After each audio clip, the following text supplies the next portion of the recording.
ជំរាបសួរបងប្អូនស្វាគមន៍មកកាន់ការវិភាគតម្លៃហាងចេញមាសប្រចាំថ្ងៃសម្រាប់ធ្វើការជួញដូរនៅថ្ងៃទី4ខែ3ឆ្នាំ2026តម្លៃមាសនៅព្រឹកនេះកំពុងតែស្ថិតនៅក្នុងហ្សូន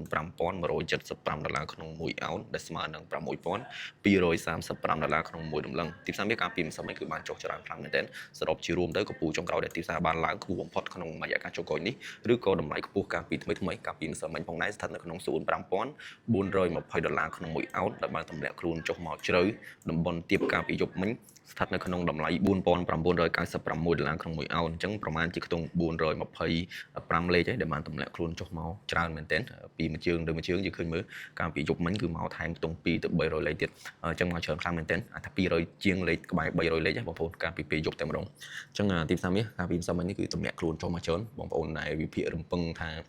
ឡើងគឺអាចខកបំណងដែរម្សិលមិញយើងវិភាគខុសដោយសារតែយើងគិតថាការមើលទៅលើបច្ចេកទេសគឺទីផ្សារត្រូវឡើងហើយយើងព្យាករណ៍ទំនោរគឺឡើងទៅបន្ថែមទៀតប៉ុន្តែទីផ្សារបានទម្លាក់ខ្លួនចុះមកអាចថាម្សិលមិញគឺ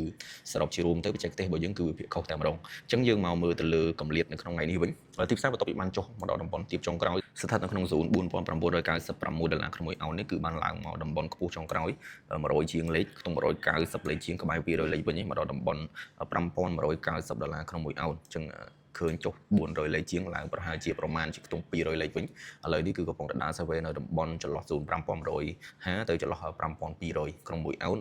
ដែលទីផ្សារកំពុងតែជុំដើរ survey នៅក្នុងតំបន់នេះអញ្ចឹងភាពប្រែប្រួលនៃដំណើរទីផ្សារមាសមិនទាន់ជា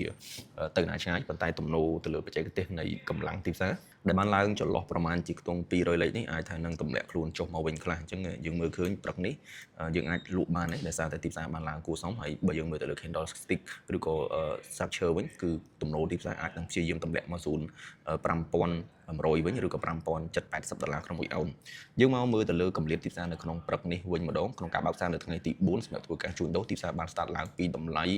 5083ដុល្លារក្នុង1អោនលោតមកដល់5190ដុល្លារក្នុង1អោនអញ្ចឹងគ្រាន់តែព្រឹកថ្ងៃទី4នេះគឺទីផ្សារបានហោះឡើងប្រមាណជាខ្ទង់107លេខហើយស្មើនឹង107ដុល្លារក្នុង1អោនទេបងប្អូនអញ្ចឹង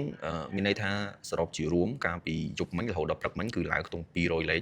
ហើយយើងមើលឃើញតំបន់05190នេះគឺជាតំបន់ទីផ្សារមួយដែលវាអាចនឹង retrace ចុះមកត្រឹម05100ឬក៏5070ដុល្លារក្នុង1អោនយ៉ាងណាក្តីសម្រាប់ទំនោរក៏ដូចជាដំណើរទីផ្សារមាសបន្តទៀតតាមការព្យាករណ៍របស់ខ្ញុំយើងឃើញថាតំបន់នេះគឺយើងអាចធ្វើការបដោតទៅលើការលក់បានហើយគោលដៅដែលយើងរងចាំទិញវិញឬក៏តំបន់ដែលយើង take TP ចុះត្រឹមតំបន់05150 5130ចន្លោះ5100ដុល្លារក្នុង1អោនហើយបើសិនជាបងប្អូនមិនហ៊ានលក់ទេដោយសារតែទីផ្សារឃើញថាវាបានចុះមកច្រើនគួរសមអញ្ចឹងពេលដែលត្រូវឡើងក៏ឡើងច្រើនដូចគ្នាផងដែរបើសិនជាមិនចង់លក់យើងអាចរងចាំទិញបាននៅចន្លោះតម្លៃ5100គឺជាតម្លៃល្អមួយសម្រាប់ធ្វើការទិញដើម្បីទាញទឹកឡើងអញ្ចឹងខ្ញុំសូមលុបចោលនិងគប់ក្រាមម្ដងទៀតអំពីបច្ចេកទេសនៃដំណើរទីផ្សារដែលត្រូវដើរនៅក្នុងថ្ងៃទី4នេះយើងអាចស្នាដឡើងពីតំបន់05000ទៅជាតម្លៃឡូចុងក្រោយអញ្ចឹងទីផ្សារបានឡើងមកមួយជើងហើយចុះមកខ្លះក្នុងតំបន់ព្រឹកមិញដែលទីផ្សារឡើងទៅបន្ថែមទៀតលោតមកដល់តម្លៃ5190ដុល្លារក្នុង1អោនអញ្ចឹងណាក្តីបច្ចេកទេសបន្តទៀតដែលដំណើរទីផ្សារដែលអាចនឹងទម្លាក់ខ្លួនចុះមកខ្លះកម្រិតមធ្យមត្រឹមប្រមាណជាក្បែរត្រឹម70លេខទៅចន្លោះ100លេខទៀតអាចថាក្បែរ5100ឬក៏5070ដុល្លារក្នុង1អោននេះគឺជាចលនាទីផ្សារមួយដែលយើងរំពឹងនៃទំនោរទីផ្សារគឺឡើងទៅលើបន្ថែមអញ្ចឹងបើសិនជាបងប្អូនលក់មានន័យថាយើងអាច take ផលចំណេញចន្លោះ5150 5130ឬក៏5100ដុល្លារក្នុង1អោនយើងអាចបិទ position នៅក្នុងការ sell ហើយផ្ដោតទៅលើការទិញវិញម្ដងបើសិនជាបងប្អូនមិនផ្ដោតទៅលើការលក់ទេរងចាំតែទិញនៅតំបន់05120ដុល្លារក្នុង1អោនចន្លោះ5780ដុល្លារក្នុង1អោនអញ្ចឹងតំបន់នេះគឺជាតម្លៃល្អមួយខ្លាំងមែនទែនដែលទីផ្សារចុះមក pull back ឡងឡើងទៅតាមបច្ចេកទេស structure ផងដែរទំនោរទីផ្សារបើសិនជាយើងរងចាំទិញវិញគឺតម្លៃនេះល្អខ្លាំងមែនទែនឲ្យតែថាទីផ្សារចុះមកត្រឹមតម្លៃ5070ឬក៏5100ដុល្លារក្នុង1អោននេះគឺជាតំបន់ដែលយើងអាចទិញហើយគោលដៅទាញផលចំណេញចន្លោះ05250ទៅចន្លោះ5300ដុល្លារក្នុង1អោននេះគឺជាតំបន់ដែលយើង take ផលចំណេញប៉ុន្តែគោលដៅដែលត្រូវឡើងអាចនឹងច្រើនត្រូវការច្រើនពេលមួយល្ងាចមួយយប់ឬក៏កន្លះថ្ងៃចឹងទៅអញ្ចឹងការទិញនៅតំបន់នេះខ្ញុំគិតថាល្អខ្លាំងសម្រាប់ការទាញទិសដៅនៅក្នុងការឡើងទៅលើទីបន្ថែមផងដែរតម្លៃមាសសម្រាប់ធ្វើការទិញលក់នៅថ្ងៃទី4នេះតំបន់ទី1យើងអាចរងចាំទិញនៅចន្លោះតម្លៃ5096ដុល្លារនិងតម្លៃទី2ស្ថិតនៅក្នុង05045ដុល្លារចំណែកតម្លៃទី3ស្ថិតនៅក្នុង04996ដុល្លារក្នុង1អោនគឺជាតំបន់ដែលទាបការពីយប់មិញដែលទីផ្សារបានបន្សល់ជើងហើយហោះឡើងទៅលើវិញអញ្ចឹងតំបន់ដែលយើងរងចាំ sell ម្ដងគឺ05212ដុល្លារនិងតម្លៃទី2ស្ថិតនៅក្នុង $265ក្នុង1អោនចំណែកតម្លៃទី3វិញស្ថិតនៅក្នុង$5320ក្នុង1អោនទីផ្សារដែលបានឡើងមកមួយជើងហើយបែបនេះចលនាគឺទោះបីជាចុះក៏ចុះអាចថាមិនទាន់ច្រើនប៉ុន្តែឡើងទៅលើបែបនេះអញ្ចឹងហើយទើបខ្ញុំ recommend ជូនបងប្អូននៅក្នុងការ sell លក់ហ្នឹងគឺទាញផលចំណេញចន្លោះត្រឹមតែ$5150 $5130ឬក៏$5100ក្នុង1អោនតែប៉ុណ្ណោះដែលជាតម្លៃដែលយើង sell ទាញផលចំណេញណាបន្ទាប់មកយើងចាប់ផ្ដើមបដូរទិសដៅគឺផ្ដោតទៅលើការទិញ